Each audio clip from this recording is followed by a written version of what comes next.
ಯಾಕಂದರೆ ಈ ಬಾರಿ ಖಂಡಿತವಾಗಲೂ ಕರ್ನಾಟಕ ರಾಜ್ಯದಲ್ಲಿ ಸುಮಾರು ಅಟ್ಲೀಸ್ಟ್ ಕನಿಷ್ಠ ಪಕ್ಷ 18ರಿಂದ 20 ಸೀಟ್ ಗೆಲ್ತಕ್ಕಂಥ ಸಾಧ್ಯತೆ ಕಾಣ್ತಾ ಇದೆ ಅಂತ ನನ್ನ ವೈಯಕ್ತಿಕ ಅಭಿಪ್ರಾಯದಲ್ಲಿ ಹೇಳಕ್ಕೆ ಇಚ್ಛೆ ಬಯಸ್ತೇನೆ. ತಮ್ಮ ಮುಖಾಂತರ ನಾನು ಭಾಳಷ್ಟು ಸಲ BJP ಮುಖಂಡರಲ್ಲಿ ನಾವು ಕನ್ಸ್ಟ್ರಕ್ಟಿವ್ ಆಗಿ ಡಿಬೇಟ್ ಮಾಡಬೇಕು, ಪಾಲಿಸಿ ಬಗ್ಗೆ ಡಿಬೇಟ್ ಮಾಡಬೇಕು, ಪ್ರೋಗ್ರಾಮ್ಸ್ ಬಗ್ಗೆ ಡಿಬೇಟ್ ಮಾಡಬೇಕು, GDP ಬಗ್ಗೆ ಮಾತನಾಡ್ಬೋದು, ಇನ್ಫ್ಲೇಷನ್ ಬಗ್ಗೆ ಮಾತನಾಡಬೇಕು, ಪ್ರೈಸ್ ಹೈಕ್ ಬಗ್ಗೆ ಮಾತನಾಡಬೇಕು. ಸೊ ಇಂಥ ಹಲವಾರು ಪ್ರಾಮಿಸಸ್ಗಳು ಏನು ಮಾತನಾಡಿತ್ತು BJP, ಅದರ ಬಗ್ಗೆ ಮಾತನಾಡಬೇಕಂತ ಹೇಳಿ ನಾವು ಎಷ್ಟೋ ಸಲ ಮಾಧ್ಯಮ ಮುಖಾಂತರ ಅಪೀಲ್ ಮಾಡ್ಕೊಂಡಿದ್ವಿ. But always BJP tends to speak more on controversies. ಅವ್ರಿಗೆ ಯಾವುದೋ ಒಂದು ಕಾಂಟ್ರವರ್ಸಿ ಬೇಕು, ಕಾಂಟ್ರವರ್ಸಿ ಇಶ್ಯೂಸ್ ಮೇಲೆ ಮಾತನಾಡಿ ಎಲೆಕ್ಷನ್ ಮಾಡ್ತಕ್ಕಂಥದ್ದು ಅವರ ಶೈಲಿ ಇದೆ. ಹಂಗಾಗಿ ಇಲ್ಲಿವರೆಗೂ ಯಾರು ನಮಗೆ ಒನ್ ಡಿಬೇಟ್ ಆಗಿ ಕನ್ಸ್ಟ್ರಕ್ಟಿವ್ ಡಿಬೇಟ್, ಅಂದರೆ ನಾವೇನು 1-to-1 ಡಿಬೇಟ್ ಮಾಡ್ಬೇಕಂಬುದಲ್ಲ. ಸೊ ನಾವು ಕೇಳ್ತಕ್ಕಂಥ ಪ್ರಶ್ನೆ ಇನ್ನಾದರೂ ಇಲ್ಲಿ ಮಾನ್ಯ ಪ್ರಹ್ಲಾದ್ ಜೋಶಿ ಸಾಹೇಬರು ಕೂಡ ಧಾರವಾಡನ ನಾವು ಕೇಳ್ತಕ್ಕಂಥ ಪ್ರಶ್ನೆಗಳು, ಪ್ರಮುಖವಾದಂಥ ಪ್ರಶ್ನೆಗಳಿಗೆ ಇನ್ನೂ ಉತ್ತರ ಸಿಗ್ತಾ ಇಲ್ಲ. ಇನ್ನು ಜನರು ನಾವು ಕೂಡ ಹುಡುಕ್ತಾನೆ ಇದ್ದೀವಿ. ಸೊ ಹಂಗಾಗಿ ಒಟ್ಟಾರೆ ವಿಶೇಷವಾಗಿ ನಮ್ಮ ಗ್ಯಾರಂಟಿಗಳು, ನಾವು UPA 1 UPA 2 ನಲ್ಲಿರ್ತಕ್ಕಂಥ ಮಾಡಿರ್ತಕ್ಕಂಥ ಕಾರ್ಯಕ್ರಮಗಳು, ಶ್ರೀಮತಿ ಇಂದಿರಾ ಗಾಂಧಿ ಅವರು ಮಾಡಿರ್ತಕ್ಕಂಥ ಕಾರ್ಯಕ್ರಮಗಳು, ಇವತ್ತು ಇಂದಿರಾ ಗಾಂಧಿ ಅವರ ಕಾರ್ಯಕ್ರಮಗಳು, ವಿಶೇಷವಾಗಿ widow pension was started by her from Jammu Kashmir to Kanyakumari. ಆಗಿನ ಕಾಲದಲ್ಲಿ 50 ರೂಪಾಯಿ 20 ರೂಪಾಯಿ ಪೋಸ್ಟ್ ಆಫೀಸ್ ಮುಖಾಂತರ ಪ್ರಾರಂಭ ಮಾಡಿರ್ತಕ್ಕಂಥದ್ದು. ವಿಧವಾ ಭತ್ಯೆಯನ್ನು ನಮ್ಮದೇ ಇದೆ, 20 ಪಾಯಿಂಟ್ ಪ್ರೋಗ್ರಾಮ್ಗಳು ನಮ್ಮೇ ಇದ್ದಾವೆ. ಅಂಗವಿಕಲರ ಮಹಾಶಾಸನ, ಸಂಧ್ಯಾ ಸುರಕ್ಷಾ, ಅಂಗವಿಕಲರ ಮಹಾಶಾಸನ, ವಿಡೋ ಪೆನ್ಷನ್, ಎಲ್ಲಕ್ಕಿಂತ ಹೆಚ್ಚಾಗಿ ನಮ್ದು 5 ಕಾರ್ಯಕ್ರಮ. ಇವೆಲ್ಲ 8 ಕಾರ್ಯಕ್ರಮಗಳು ಸೇರಿದ್ರೆ ನೇರವಾಗಿ ಇವತ್ತು ಬಡವ್ರ ಮನೆಗೆ 8ರಿಂದ 10 ಸಾವಿರ ರೂಪಾಯಿ ಹೋಗ್ತಾ ಇದೆ ಇವತ್ತು. ಸೊ ಕಳೆದ 10 ವರ್ಷದಿಂದ BJPಯಿಂದ 1 ರೂಪಾಯಿನೂ ಯಾವ ರೀತಿ ನಮ್ಮ ಬಡ ಕುಟುಂಬಗಳಿಗೆ, ಬಡವರಿಗೆ ಬಿಲೋ ಪಾವರ್ಟಿ ಲೈನ್ ಇರ್ತಕ್ಕಂಥ 1 ರೂಪಾಯಿನೂ ಲಾಭ ಆಗಿಲ್ಲ. ಹಂಗಾಗಿ BJP ಕಳೆದ 10 ವರ್ಷದಿಂದ it has only progress more on ಪ್ರೊಪಗಂಡ. ಯಾವ ರೀತಿ ಅಂತ ಬಡವರಿಗೆ ಅನುಕೂಲ ಆಗ್ತಕ್ಕಂಥ ಪ್ರಧಾನಮಂತ್ರಿ ಅವರು ಆವಾಸ್ ಯೋಜನೆ ಅಂತ ಹೇಳ್ತಾರೆ, ಫಸಲ್ ಬಿಮಾ ಯೋಜನೆ ಬಗ್ಗೆ ಮಾತನಾಡಿದ್ದಾರೆ. ಇವತ್ತು ನೀವು ಹೋಗಿ ರೈತರಿಗೆ ನೀವು ಮಾತನಾಡಿ ನೋಡ್ರಿ, ನಥಿಂಗ್ ಎಸ್ ಬೆನಿಫಿಟೆಡ್ ದಮ್ ಇನ್ ಟರ್ಮ್. ಯಾವ್ಯಾವ ಫಸಲ್ ಬಿಮಾ ಯೋಜನೆಯಲ್ಲಿ ಪ್ರೈವೇಟೈಸ್ ಆಗ್ತಕ್ಕಂಥ ಕಂಪ್ನಿ 10,000 ಕೋಟಿ ಲಾಭ ಮಾಡಿದೆ. You can go just Google check ಮಾಡಿ ನೋಡಿ. ಯಾವುದೇ ಇನ್ಶೂರೆನ್ಸ್ ಕಂಪ್ನಿ ಕಳೆದ 5 ವರ್ಷದಿಂದ ಪ್ರೈವೇಟೈಸ್ ಆಗಿದೆ, ಆ ಇನ್ಶೂರೆನ್ಸ್ ಕಂಪ್ನಿಗಳು ಮಾಡಿರ್ತಕ್ಕಂಥ ಲಾಭಗಳು, ಅದಾನಿಯವ್ರ ಲಾಭಗಳು, ಅಂಬಾನಿಯವ್ರ ಲಾಭಗಳು, BSNL ಎಲ್ಲ ಹೋಯ್ತು. ಇಂಥ ಹಲವಾರು ಚರ್ಚೆಗಳು ನಾವು ಕರೆದ್ರು ಕೂಡ ಬಂದಿಲ್ಲ ನಮಗೆ. ಸೊ ಹಂಗಾಗಿ ಇದನ್ನ ನಾವು ಜನರ ಹತ್ರ ಒಯ್ತಾ ಇದ್ದೀವಿ. ಸಂಪೂರ್ಣ ನಂಬಿಕೆ ಇದೆ ಈ ಬಾರಿ ಜನರು all over India and especially in Karnataka they will stand by Congress ಅಂತ ನಂಬಿಕೆ ಇದೆ. ಈ ಸಂದರ್ಭ ಕೇಳಿ ಒಂದು ಚಂಬು ಕ್ಯಾಂಪೇನ್ ಅಂತ ಸ್ಟಾರ್ಟ್ ಮಾಡಿದ್ರೆ ಅದಕ್ಕೆ ದೇವೇಗೌಡರು ಅಂತಾರೆ, ಅದು ಮೋದಿ ಅವರು ಅದನ್ನ ಚಂಬುವನ್ನ ಅಕ್ಷಯ ಪಾತ್ರೆ ಆಗಿ ಕನ್ವರ್ಟ್ ಮಾಡಿದ್ದಾರೆ ಅನ್ನುವಂತ ದೇವೇಗೌಡರದು ಒಂದು ಅನಿಸಿಕೆ. ದೇವೇಗೌಡರು ನೋಡ್ರಿ, is one of the tallest leader ನಮ್ಮ ಸ್ಟೇಟ್ನಲ್ಲಿ. ನಾವು ಅವ್ರ ವಿರುದ್ಧ ಮಾತಾಡ್ತಕ್ಕಂಥದ್ದು ಅದೇ ಅಂದಲ್ಲ, I will not go and speak on somebody's statement. I am straight away calling for the programmes, will discuss only about the programmes. ಈಗ ಹೇಳಿದ್ನಲ್ಲ, ಡಾಲರ್ ವರ್ಸಸ್ ರೂಪಾಯಿ ಮಾತನಾಡ್ತೀರಾ. ಯಾವ 58 ರೂಪಾಯಿ ಇರತಕ್ಕಂಥ ಡಾಲರ್ ಇವತ್ತು 84 ರೂಪಾಯಿ ಆಗಿದೆ. 27,000 ರೂಪಾಯಿ ಇರತಕ್ಕಂಥ ಬಂಗಾರ ಇವತ್ತು 71,000 ರೂಪಾಯಿ ಆಗಿದೆ. ಯಾರು ರೆಸ್ಪಾನ್ಸಿಬಲ್ ಇದಕ್ಕೆ? Who is responsible? In 2014, we were buying at 27 a gram of gold. We were buying at 27,000 rupees. It's at 71, 72. Who is responsible? Who is responsible? ಈ ಪ್ರಶ್ನೆ ಕೇಳೋದು ಉದ್ದೇಶ ಏನಂದ್ರೆ, ದೇವೇಗೌಡರು ಮೋದಿ ಅವರನ್ನೇ ವಿರೋಧ ಇದ್ದಾಗ ಅವರೇನೆ ಅಪೋಸಿಷನ್ ಹೇಳಿದಾರೆ, ಅವರು ಪ್ರೈಮ್ ಮಿನಿಸ್ಟರ್ ಆದ್ರೆ ನಾನು ದೇಶ ಬಿಡ್ತೀನಿ ಅನ್ನೋ ಹೇಳಿಕೆ ಕೊಟ್ಟಿರ್ತೀವಿ. ಇವತ್ತು ಅದನ್ನ ಅಕ್ಷಯ ಪಾತ್ರೆ ಅಂತಂದ್ರೆ how you defend it? Sir, I really don't want to defend or comment on it. The reason is because his choice.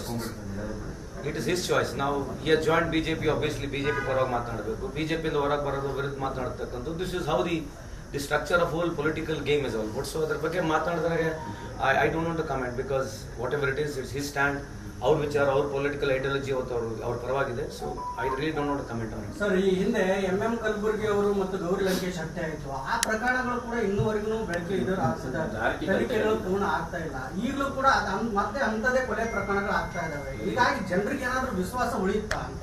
ಅಲ್ಲ, ಈಗ ಗೌರಿ ಲಂಕೇಶ್ ಪ್ರಕರಣಗಳು ಈ ಥರ ಆಗಿರ್ತದ. ಗೌರಿ ಲಂಕೇಶ್ ಆದಂಥ ಸಂದರ್ಭದಲ್ಲಿ ಇವ್ರ ಸ್ಟ್ಯಾಂಡ್ ಏನಿತ್ತು ಅವಾಗ? What was BJP stand? Sir, Congress stand ಏನಾಗಿದೆ? Allah, we are always neutral to everybody and equal to everybody. We don't politicize it. What we are trying to say is, yes, investigation is on. I really don't have much information as of today, hands-on another information illa where I could tell you about it. But definitely the issue is, ಯಾವುದೇ ತರದಿಂದ issuesಗಳು ಆದಾಗ they politicize it, so which you also know it. ಅಲ್ಲ, ಈಗ ಏನಿದೆ sir, ಆ ಪ್ರಕರಣಗಳ ಸ್ಥಿತಿಗತಿ ಏನಿದೆ ಅಂದ್ರೆ, ಯಾವುದೇ ಒಂದು ಕೊಲೆ ಪ್ರಕರಣ ತಾರ್ಕಿಕ ಹಂತಕ್ಕೆ ಹೋಗೋದಿಲ್ಲ, ತನಿಖೆ ಪೂರ್ಣ ಆಗೋದಿಲ್ಲ, ಶಿಕ್ಷೆಗಳಾಗೋದಿಲ್ಲ ಅಂದಾಗೆ ಜನರಿಗೆ ಇಂಥ ವಿಶ್ವಾಸ ಉಳಿಯೋದಾದ್ರೂ ಹೆಂಗೆ ಅಂತ? I answered that question to you. Neither I have got information as of now. I told you I don't have information as of now, so I can't exactly tell what is happening about it. ಈ ಹುಬ್ಳಿ ಕೊಲೆ ಪ್ರಕರಣ ಆದ್ರೆ ಏನಾದ್ರು ತಾರ್ಕಿಕ ಹಂತಕ್ಕೆ ಹೋಗುತ್ತಾ? ಮತ್ತೆ ಹೋಗಿದೆ ಅಲ್ರಿ ಅರೆಸ್ಟ್ ಆಗಿದ್ದಾರೆ. Is been put in to judicial custody. Sir, ಪ್ರತಿ ಪ್ರಕರಣದಲ್ಲಿ ಅರೆಸ್ಟ್ ಆಗ್ತಾರೆ, ಶಿಕ್ಷೆಯ ಪ್ರಮಾಣದ ಬಗ್ಗೆ ವಿಚಾರ ಮಾಡಬೇಕಾಗುತ್ತಲ್ಲ ಸರ್. ಅದು ಅದು ಆಡಳಿತ ವ್ಯವಸ್ಥೆ ಆಗಿರ್ಬೋದು, ಕಾನೂನು ಆಗಿರ್ಬೋದು, ನ್ಯಾಯಾಂಗ ವ್ಯವಸ್ಥೆ ಆಗಿರ್ಬೋದು. ಆಯ್ತು ರೀ, but what you want me to tell my dear brother? You ask me, I give an information.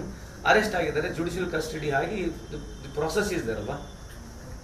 Sir, ಈಗ ಗ್ಯಾರಂಟಿಗಳ ಬಗ್ಗೆ ತಾವು ಹೇಳ್ತಿದ್ದೀರಿ, 5 ಗ್ಯಾರಂಟಿಗಳು. ಆದರೆ ಇದು ಚುನಾವಣೆ ಇರುವುದು ರಾಜ್ಯ ಸರ್ಕಾರ ಚುನಾವಣೆಯಲ್ಲಿ, ಕೇಂದ್ರ ಸರ್ಕಾರದ ಚುನಾವಣೆ ಇರಬೇಕಾದ್ರೆ ಈಗ 5 ಗ್ಯಾರಂಟಿಗಳು ಬೇರೆ ರಾಜ್ಯ ಸರ್ಕಾರಕ್ಕೆ ಮಾತ್ರ ಸೀಮಿತ ಆಗಿತ್ತು. ಅದು ಅವರು ಹೇಳಿದ್ರು, ನೀವು ಮಾತ್ರ ಏನು ಮಾಡ್ತೀವಿ, ಕೇಂದ್ರ ಸರ್ಕಾರದ ಬಗ್ಗೆ ನೀವು ಹೇಳಿ, ಇದು ಚುನಾವಣೆ ಇರೋದು ರಾಜ್ಯ ಸರ್ಕಾರದಲ್ಲ, ಕೇಂದ್ರ ಸರ್ಕಾರದಲ್ಲ. ಹೆಂಗೆ ಎಫೆಕ್ಟ್ ಆಗುತ್ತೆ? C, we are hand in gloves. Basically ನಾವು ಏನು ಗ್ಯಾರಂಟಿಗಳನ್ನ ನಮ್ಮ ಸರ್ಕಾರ ಕಾಂಗ್ರೆಸ್ ಮಾಡಿದೆ, ಅದೇ ರೀತಿಯಾದಂಥ ರಿಪ್ಲಿಕಾ ನಮ್ಮ ಸೆಂಟ್ರಲ್ ಕೂಡ ಮಾಡಿದ್ವಿ. It's much more bigger volume than what we are giving. So we are asking them thus what we are given, what we are promise. ನಾವೇನು ಪ್ರಾಮಿಸ್ ಮಾಡಿದ್ವಿ ಕರ್ನಾಟಕದಲ್ಲಿ ಇಂಪ್ಲಿಮೆಂಟ್ ಮಾಡಿದ್ವಿ, ಅದೇ ರೀತಿಯಾದಂಥ ಪ್ರಾಮಿಸ್ ನಾವು ಸೆಂಟ್ರಲ್ ಕೂಡ ಮಾಡ್ತಿದ್ವಿ. ನಮ್ಗೆ ಓಟ್ ಕೊಡಿ ಅಂತ ಕೇಳ್ತಾ ಇದ್ದೀವಿ. That's what is our manifesto ಅಲ್ಲ. ಈಗ ಅದಾನಿಯವ್ರದ್ದು 11 ಲಕ್ಷ ಆದಾಯ ಆಗಿದೆ. ನಾವು ವರ್ಷಕ್ಕೆ 5 ವರ್ಷಕ್ಕೆ ನಮ್ಮ ಸರ್ಕಾರ ಇಲ್ಲಿ 3 ಲಕ್ಷ ಕೋಟಿ ಬಡವರು ಕೊಡ್ಬೇಕಂತ ಇದ್ದೀವಿ. ಅದಾನಿಯವ್ರ ಆದಾಯ ಇರ್ತಕ್ಕ 11 ಲಕ್ಷ ಕೋಟಿ. ಅದು ಎಲ್ಲಿಂದ ದುಡ್ಡು ಹೋಗಿದೆ? 11 ಲಕ್ಷ ಕೋಟಿ ಆದಾಯ ಯಾರು ಎಲ್ಲಿಂದ ದುಡ್ಡು ಹೋಗಿರೋದು? You have privatised everything. So where did Adani make 11 lakh crores?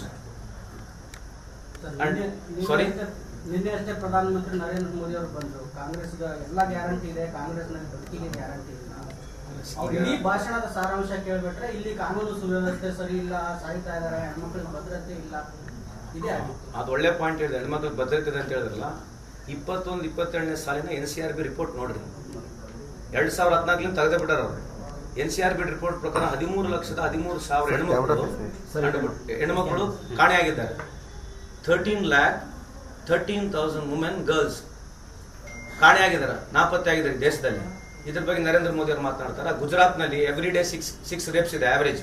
ನಾನು ಹೇಳ್ತಕ್ಕಂಥದ್ದು ಪೇಪರ್ನಲ್ಲಿ ಚೆಕ್ ಮಾಡಿ ನೋಡ್ರಿ. ಇದ್ರ ಬಗ್ಗೆ ಮಾತನಾಡ್ತಾರೆ ನೋಡ್ರಿ.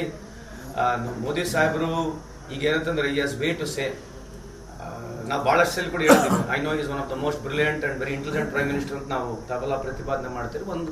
ಒಂದು ದಿವಸ ಮಾಧ್ಯಮದವ್ರು ಮಾತನಾಡಬೇಕು, ಅಡ್ರೆಸ್ ಮಾಡಬೇಕು, ಅಲ್ಲಿ ಗುರ್ತಾಗುತ್ತಲ್ಲ.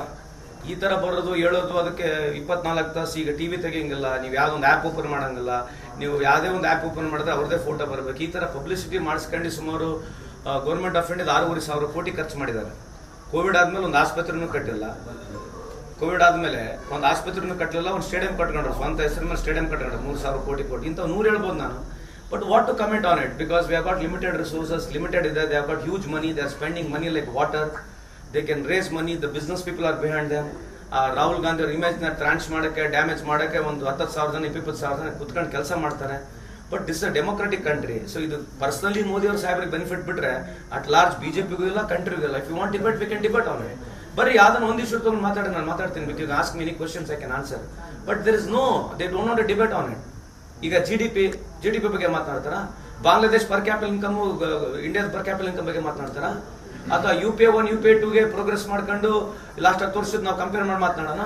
ಏನು ಮಾತನಾಡಕ್ಕೆ ಏನು ಬೇಕಲ್ಲ. ಇವೇನು ವೈಟ್ ಅಂಡ್ ಬ್ಲಾಕ್ ಅಂತ ಕೂತ್ಕೊಂಡು ಮಾತನಾಡ್ತಾರೆ, ಏನಿಲ್ಲ. ಮೋದಿಗೆ ಓಟ್ ಹಾಕ್ರಿ, ದೇಶ ಪಾಕಿಸ್ತಾನ, ಮುಸಲ್ಮಾನ, ಅಫ್ಘಾನಿಸ್ತಾನ, ಇವೇ ಅದು ಬಿಟ್ಟರೆ ಬೇರೆ ಪ್ರಶ್ನೆಗಳೇನಿದಾವೆ. Ram Mandir, is there anything else apart from this? ಇಷ್ಟಾದ್ರೂ ಕೂಡ ಜನ ಬೆಂಬಲ ಇದೆ ಅನ್ನೋ ರೀ. People, you can mislead people. You can mislead people. They are good at it. They are misleading people. What else you have got? EVM tamper ಮಾಡೋದು, mislead ಮಾಡೋದು, elections ನ ರಿಗ್ ಮಾಡೋದು. What else he has done last 10 years? The amount of time what he has spent on politics. The amount of time what he has spent on politics. Modi ಸಾಹೇಬರು ನೀವು calculate ಮಾಡಿ ನೋಡ್ರಿ. ಪ್ರತಿ state ಎಲೆಕ್ಷನ್ಗೆ 30 time 40 time ಅವರೇ ಬರ್ತಾರೆ. ಕಳೆದ 10 ವರ್ಷದಿಂದ ಅವರೇ ಕ್ಯಾಂಪೇನ್, ಅವರೇ ಸ್ಟಾಂಪ್ ಕ್ಯಾಂಪೇನರ್. ಗ್ರಾಮ ಪಂಚಾಯತಿಗೆ ಅವರೇ, ತಾಲೂಕ್ ಪಂಚಾಯತಿಗೆ ಅವರೇ, ಜಿಲ್ಲಾ ಪಂಚಾಯತಿಗೆ ಅವರೇ, ಪಾರ್ಲಿಮೆಂಟ್ಗೆ ಅವರೇ.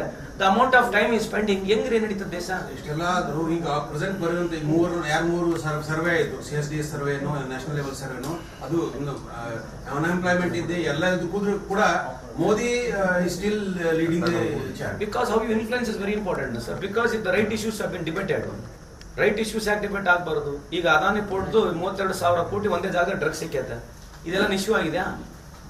ಮುಂಡ್ರಾ ಪೋರ್ಟ್ನಲ್ಲಿ ಪಾಬ್ಲೋಸ್ ಎಸ್ಕೋಬಾರ್ ಏನು ಸ್ಪ್ಯಾನಿಷ್ ಇದ್ದ, ಅವನು ದೊಡ್ಡಷ್ಟು drug mafia throughout the world. ಅವನು 30,000 ಕೋಟಿ ಇಲ್ಲ. ಇವ್ರು ಒಂದೇ ಜಾಗದಲ್ಲಿ, ಅದು ಒಂದೇ ಇನ್ಸ್ಟೆನ್ಸ್ ನಲ್ಲಿ ಹೇಳ್ತಿರೋದು ನಾನು. ಕಳೆದ 10 ವರ್ಷದಿಂದ 3 ಲಕ್ಷ ಡ್ರಗ್ ದೇಶಕ್ಕೆ ಬಂದತ್ತೆ. IPL ನಾಗ ಎಷ್ಟು ಹುಡುಗರು ಸತ್ತೋಗ್ಯಾರ, ಎಷ್ಟು ಹುಡುಗರು ಸೂಸೈಡ್ ಮಾಡ್ಕೊಂಡಾರ, ಎಷ್ಟು ಡ್ರಗ್ ಪಾರ್ಟಿಗಳು ನಡೀತವೆ. ಡ್ರಗ್ಸ್ ಬರೋದು ಎಲ್ಲಿಂದ ಕಾರಣ? ಸೊ ಇವೆಲ್ಲ issues. Social issues. Education price hike ಎಷ್ಟಾಗಿದೆ? ಯಾರು ಮಾತನಾಡ್ತಾರೆ?